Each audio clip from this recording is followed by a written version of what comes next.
భగవాన్ శ్రీ ధన్వంతరి జయంతిని పురస్కరించుకొని వైఎస్ఆర్ కాంగ్రెస్ పార్టీ అనేక సంవత్సరాలుగా ఆయన జయంతి కార్యక్రమాల్ని పెద్ద ఎత్తున జగన్మోహన్ రెడ్డి గారి నేతృత్వంలో జరుపుకుంటూ ఉన్నాం. ఈరోజు ఈ కార్యక్రమానికి పెద్దలు యానదయ్య గారు, కనకారావు గారు, ఆనందయ్య గారు, ఇంకా అనేక మంది పెద్దలందరూ కూడా ఈరోజు ఈ కార్యక్రమంలో పాల్గొంటూ ఉన్నారు. పాల్గొన్నటువంటి ప్రతి ఒక్కరికి కూడా హృదయపూర్వకమైనటువంటి అభినందనల్ని తెలియజేస్తా ఉన్నాం. శ్రీ భగవాన్ ధన్వంతరి ఆయన సమాజానికి సంబంధించి ఇందాక మాట్లాడుతూ చెప్పారు, సముద్రం చిలికితే అమృతం వచ్చింది. ఆ అమృతం ద్వారా ఆయుర్వేదం సమాజానికి అందించబడింది. సమాజంలో ఉన్నటువంటి అనేక మంది రోగ పీడితులందరికీ కూడా సంపూర్ణమైనటువంటి ఆరోగ్యం చెందడానికి అవకాశాలు కల్పించినటువంటి పరిస్థితుల గురించి మొత్తం కూడా వివరంగా చెప్పడం జరిగింది. నేనైతే సమాజానికి నాగరికత నేర్పినటువంటి జాతి నాయి బ్రాహ్మణుల జాతి అన్న విషయాన్ని నేను గర్వంగా చెప్పదలుచుకున్నాను. సమాజానికి మనం ఆరోగ్యకరంగా ఏ విధంగా బతకాలన్న అంశాలని ఆలోచన చేసినప్పుడు ఆరోగ్యకరంగా ముందుకు తీసుకెళ్ళినటువంటి జాతి నాయి బ్రాహ్మణ జాతిని మనం గర్వంగా ఈ సందర్భంగా చెప్పుకోవాలా.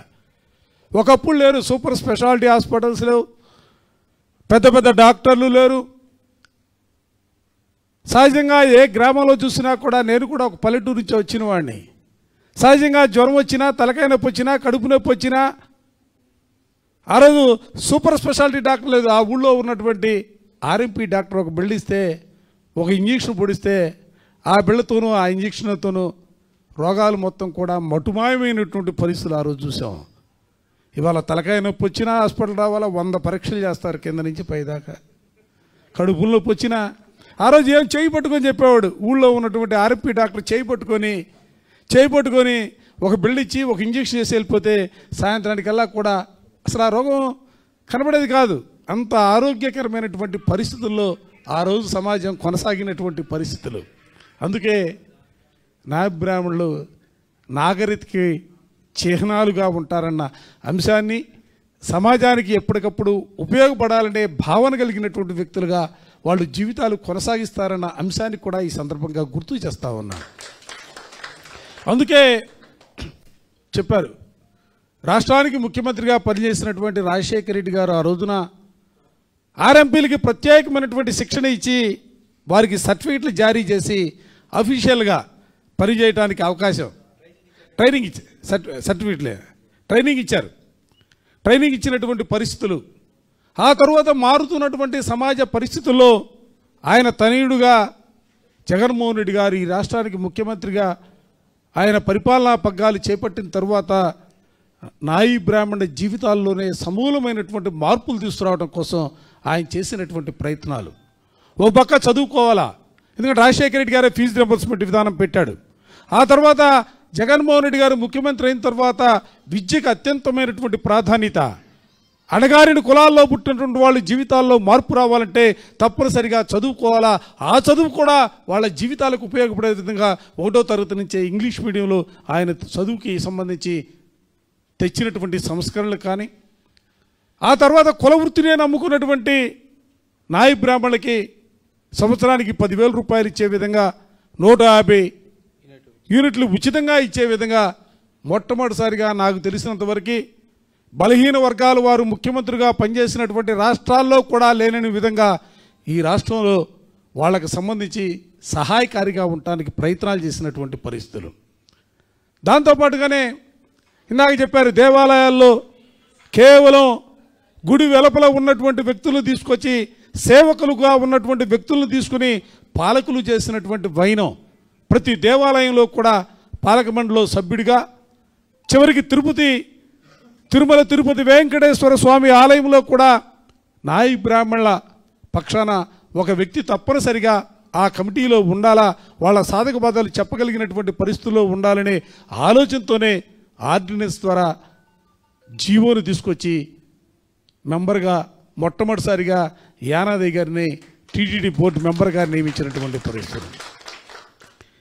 ఇదే కాదు, ఉద్యోగాలకు సంబంధించి పనిచేస్తున్నటువంటి వాళ్ళందరినీ కూడా ఉద్యోగస్తులుగా ట్రీట్మెంట్ చేయటం ఆ రకమైనటువంటి కార్యక్రమం కానీ, లేకపోతే వాళ్ళకి సంబంధించి జీతాలు ఇచ్చే కార్యక్రమం, నెల నెల జీతాలు ఇచ్చే కార్యక్రమం కానీ, ఈ విధంగా అనేక రకాలుగా వైఎస్ఆర్ కాంగ్రెస్ పార్టీ జగన్మోహన్ రెడ్డి గారి నాయకత్వంలో ఈ రాష్ట్రంలో మీ అందరికీ కూడా ప్రయోజనాలు వనగూరే విధంగా కార్యక్రమాలు చేపట్టామన్న విషయాన్ని ఈ సందర్భంగా మీ అందరికి కూడా గుర్తు చేయదలుచుకున్నా.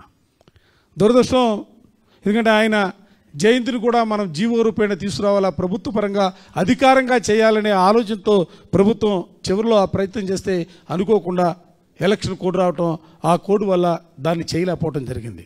కానీ ఒకటైతే మీ అందరికీ కూడా ఈ సందర్భంగా స్పష్టంగా చెప్పదలుచుకున్న, 2029లో వైఎస్ఆర్ కాంగ్రెస్ పార్టీ అధికారంలోకి వచ్చిన తర్వాత తప్పనిసరిగా భగవాన్ శ్రీ ధన్వంతరి జయంతిని ప్రభుత్వ కార్యక్రమంగా తీసుకెళ్తామన్న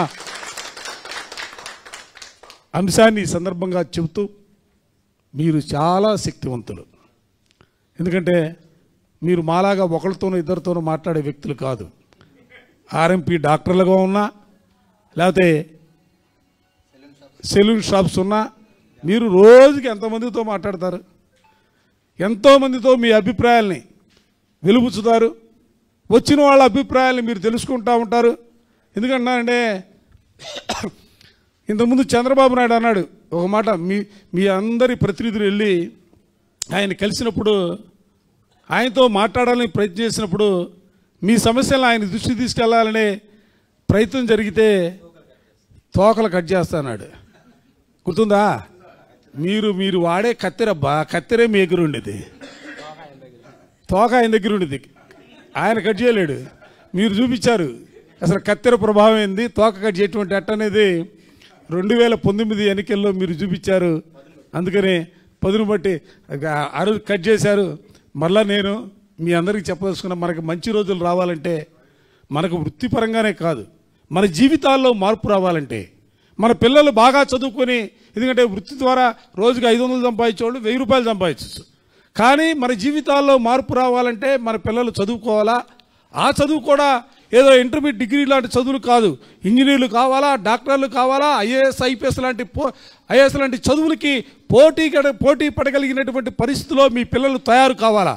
అటువంటి వ్యవస్థ కావాలనే జగన్మోహన్ రెడ్డి గారు నిరంతరం కూడా ఆలోచన చేసి ఆ ప్రయత్నంలోనే ముందుకు సాగినటువంటి పరిస్థితులు కూడా ఈ సందర్భంగా చెబుతూ, భవిష్యత్తుకు సంబంధించి ఎప్పుడు ఎన్నికలు జరిగినా కూడా మన కోసం పనిచేసే వ్యక్తి, మన బాగు కోరుకునే ముఖ్యమంత్రి జగన్మోహన్ రెడ్డి గారిని తప్పనిసరిగా ఈ రాష్ట్రానికి ముఖ్యమంత్రి చేసుకోవాలని మిమ్మల్ని అందరినీ కూడా ఈ సందర్భంగా కోరుతూ, మనం అందరిది కూడా ఒకే కుటుంబం, వైఎస్ఆర్ కుటుంబం.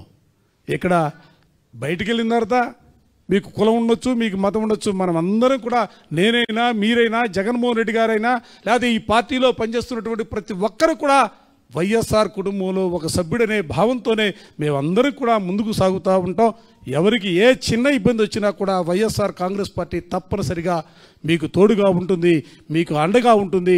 భవిష్యత్తుకు సంబంధించి కూడా మీకు పూర్తి స్థాయిలో మీ అవసరాలకు తగ్గట్టుగా మీ సమాజానికి కావలసినటువంటి ప్రతి కార్యక్రమాన్ని కూడా వైఎస్ఆర్ కాంగ్రెస్ పార్టీ ముందుకు తీసుకెళ్తుందన్న అంశాన్ని మీ అందరికీ కూడా ఈ సందర్భంగా చెబుతూ, మరొక్కసారి ఇంత పెద్ద ఎత్తున తరలి వచ్చి, బహుశా నేను చూస్తా ఉన్నా ఇక్కడ వచ్చిన వాళ్ళందరూ కూడా నాయకులే, ఎవరు కూడా కార్యకర్తలు కాదు, అందరూ కూడా నాయకత్వం కలిగినటువంటి వ్యక్తులు.